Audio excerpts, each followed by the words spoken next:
2월 15일 월요일 삶의 기절을 익히는 30분 예배를 시작하도록 하겠습니다. 하나님께서 오늘 우리에게 주신 말씀은 로마서 2장 9절에서 10절 말씀입니다. 이 말씀 제가 봉독하도록 하겠습니다.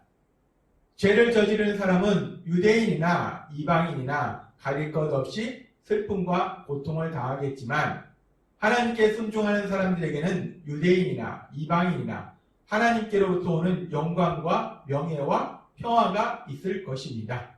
아멘. 오늘도 하나님께서 주시는 말씀을 듣기 전에 잠시 기도하는 시간 갖도록 하겠습니다. 하나님 아버지 감사합니다. 오늘도 저희들 사랑하셔서 하나님 아버지 앞에 예배 드릴 수 있도록 인도해 주시니 감사합니다. 아버지 하나님, 오늘도 시간 하나님께 예배 드릴 때 하나님의 말씀을 들을 때 그 말씀이 믿어지게 하셔서 믿음을 통해서 이 땅 가운데 승리하며 하나님의 크신 영광을 나타내는 저희 모두가 될 수 있도록 은혜 베풀어 주옵소서. 예수님의 이름으로 감사하며 기도드리옵나이다.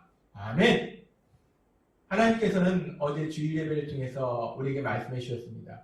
내가 왜 죄인인가? 우리가 구체적으로 어떤 죄를 지었는가에 대해서 말씀해 주셨습니다. 세상 사람들은 세상의 법을 어기는 거나 아니면 도덕적인 죄에 대해서 얘기하지만 우리를 만드시고 세상을 다스리고 계시는 하나님께서는 죄가 무엇인가? 죄라는 것은 그 하나님을 믿지 않는 것. 그래서 하나님의 말씀대로 살지 않는 것. 그래서 내 생각과 내 욕심대로 사는 것이 죄다라고 하나님께서는 말씀하셨습니다. 그런데 그렇게 내 생각과 내 욕심대로 사는 것이 죄인데 그렇게 죄를 짓고 사는 것이 도대체 뭐가 문제가 있을까요? 죄를 짓는 것이 도대체 뭐가 문제가 있을까요? 먼저 세상 사람들의 죄에 대한 생각을 한번 우리가 살펴보도록 하겠습니다. 세상은 점점 더 악해져 가고 있습니다. 그리고 세상이 점점 더 악해져 갈수록 이 죄에 대한 사람들의 감각이 무뎌져 가고 있습니다. 옛날에는 도둑이 도둑질하러 들어오다가도 도둑이야 하고 소리치면은 집 밖으로 도망갑니다.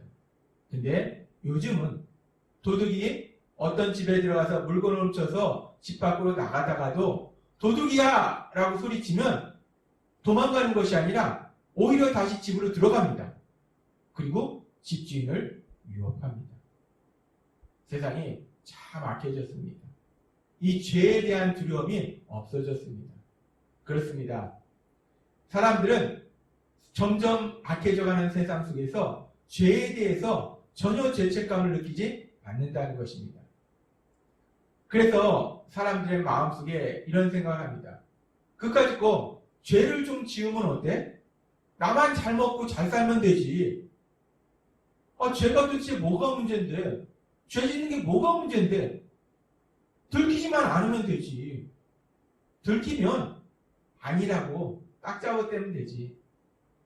증거를 들이대면 난 모른다고 하면 되지. 수단과 방법을 가리지 말고 내가 원하는 것만 손에 넣으면 되지. 그까지 죄 좀 지으면 뭐가 어때? 사람들은 그렇게 생각합니다. 어떻습니까? 예수님을 믿는 우리는 이 죄에 대해서 이런 악한 세상 속에 살아갈 때 어떻게 생각하고 있나요? 우리가 세상을 보면은 죄를 지어도 아니 아주 큰 죄를 지어도 세상 속에서 잘 먹고 잘 사는 것 같은 그런 모습들을 봅니다. 그렇게 세상은 죄를 지어도 잘 먹고 잘 사는 것 같은데 이 세상을 만드신 하나님, 그 하나님은 왜 그렇게 죄에 대해서 심각하게 말씀하시는가? 죄가 뭐가 그렇게 문제라고 하나님은 그 죄에 대해서 심각하게 말씀하시는가? 그 죄의 결과가 도대체 무엇인가? 하나님께서는 오늘 이 부분에 대해서 우리에게 말씀해 주십니다. 죄의 결과가 무엇인가? 그 죄의 결과가 무엇인가를 우리가 알기 위해서 먼저 최초의 사람 아담과 하와, 그 아담과 하와가 범죄한 이후에 그들의 삶 속에 어떤 일이 일어났는지를 우리가 살펴보도록 하겠습니다. 아담과 하와가 범죄한 이후에 아담과 하와는 하나님께서 만들어주신 에덴 동산에서 아무것도 부족함이 없는 삶을 살았어요. 근데 그들이 범죄를 저지른 이후에 그들의 삶 속에 어떤 변화가 있었는가? 하나님께서는 창세기 3장 16절에서 이렇게 말씀하십니다. 또 여자에게 이르시되 내가 내게 임신하는 고통을 크게 더하리니 라고 말씀하십니다. 죄를 지음으로 인해서 여자에게 임신하는 고통을 크게 더한다 라고 말씀하십니다. 우리가 알다시피 여자들이 아이를 낳는 고통은 엄청난 고통입니다. 그런데 이 엄청난 고통이 죄로 인해서 이 세상에 들어오게 되었다 라고 하나님께서는 말씀하십니다.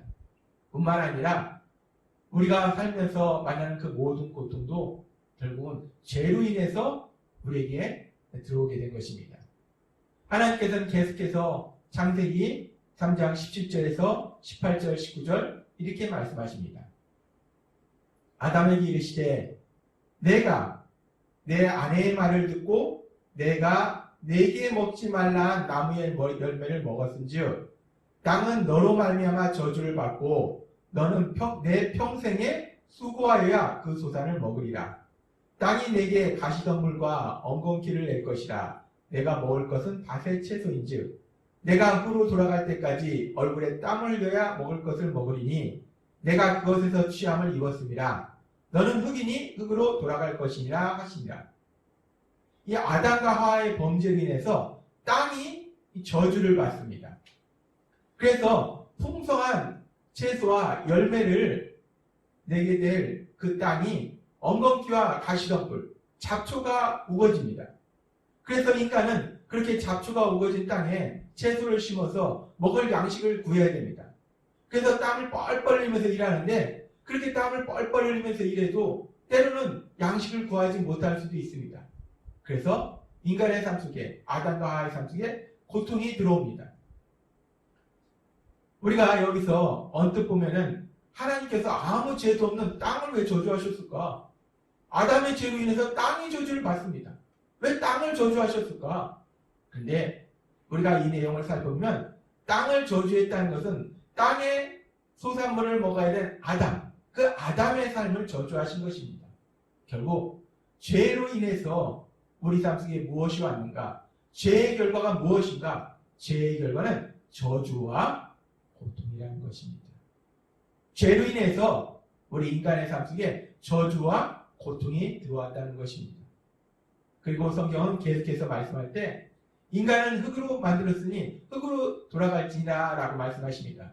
이 말씀은 결국 인간의 육신의 죽음을 의미합니다. 하나님께서 말씀하셨다시피 선악을 알게 하는 나무의 열매는 먹으면 반드시 죽으리라는 그 말씀처럼 결국 죄로 인해서 인간에게는 죽음이 찾아왔다는 것입니다. 그리고 하나님께서는 계속해서 이렇게 말씀하십니다. 창세기 3장 23절과 24절 말씀. 여호와 하나님이 에덴 동산에서 그를 내보내어 그의 근원이 된 땅을 갈게 하시니라. 아담과 하와를 살도록 하시기 위해서 아무것도 부족함이 없는 에덴 동산을 만들어 주셨는데 이제 아담과 하와가 죄를 범함으로 인해서 그 에덴 동산에서 쫓겨납니다. 그런데 아담과 하와가 에덴 동산에서 쫓겨난다는 것은 단순히 그 지역에서 쫓겨나는 것이 아니라 더 큰 의미가 있는데 에덴 동산에서의 아담과 하와의 삶은 하나님과 사랑의 교제 속에서 살았던 것입니다. 따라서 에덴 동산에서 쫓겨난다는 것은 더 이상 하나님과 사랑의 교제의 삶을 살지 못한다는 거예요. 하나님과의 관계가 단절됐다는 겁니다. 풍성한 은혜를 주신 그 하나님과의 관계가 단절된 삶을 산다는 것입니다. 그렇기 때문에 아담과 하와의 삶 속에 고통이 찾아올 수밖에 없는 것입니다.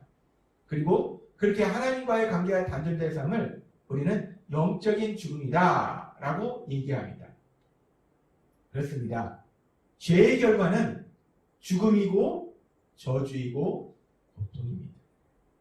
죄의 결과는 그렇게 죽음이고 저주이고 고통인데 하나님께서 우리에게 말씀하셨다시피 죄가 무엇인가?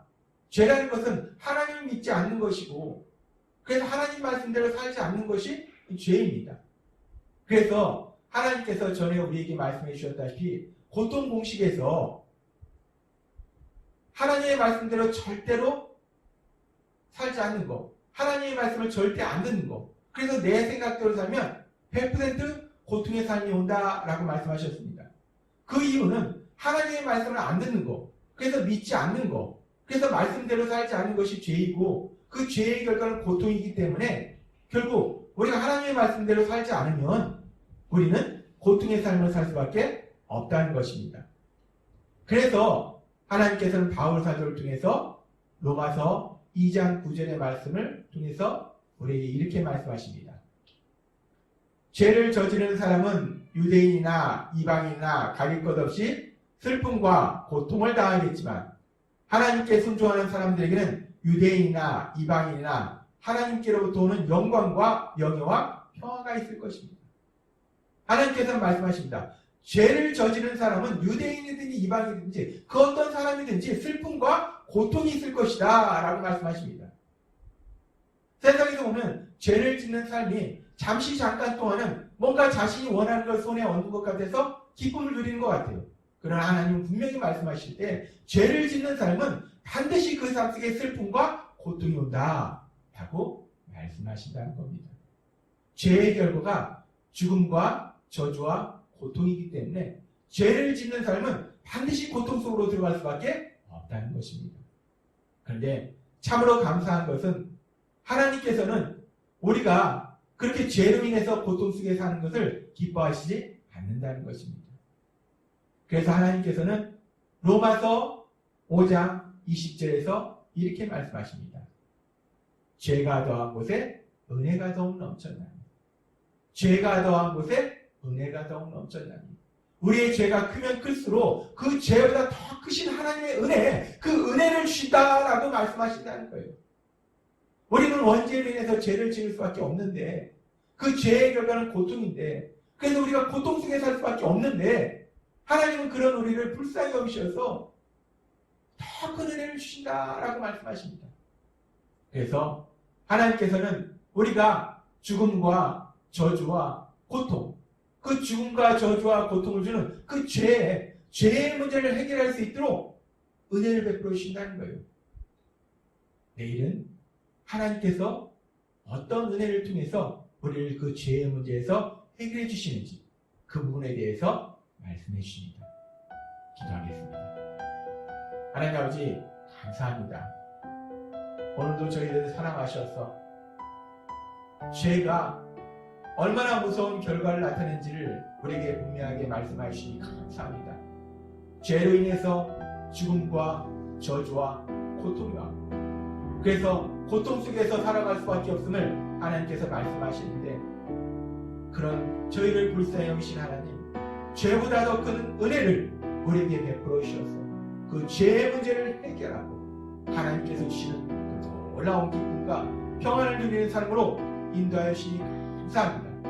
하나님 아버지 오늘도 하루를 살아갈 때 하나님의 그 놀라우신 사랑을 인해서 기뻐하며 담대히 세상을 살아가는 저희가 될 수 있도록 은혜 베풀어 주옵소서. 예수님의 이름으로 감사하며 기도드렸나이다. 아멘. 이 시간 하나님께서 우리에게 주신 말씀 우리가 고통에서 벗어나기를 하나님은 원하시기 때문에 우리에게 주신 말씀 이 말씀을 묵상하면서 조용히 기도하는 시간 갖도록 하겠습니다.